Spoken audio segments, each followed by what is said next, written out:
İzlenip dünyanın bu ses küyünden, kaçasan gözlerin dolmayan yere.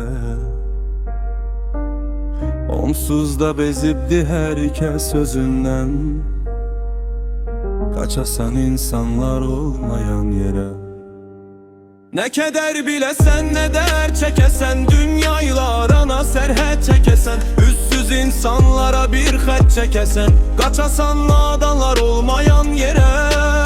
Bu dünya yalanı sef salıp düzle, nahagat belinde hak kalıp düzde. Bir zaman geleceği başalıp biz de köçerik bu dünya olmayan yere.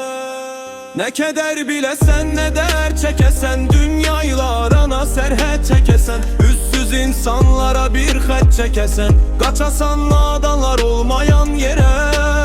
Bu dünya yalanı sef salıp düzle, nahagat belinde hak kalıp düzde. Bir zaman geleceği başalıp biz de köçerik bu dünya olmayan yere. İzlenip dünyanın bu ses küyünden, kaçasan gözlerin dolmayan yere. Onsuz da bezibdi herkes sözünden,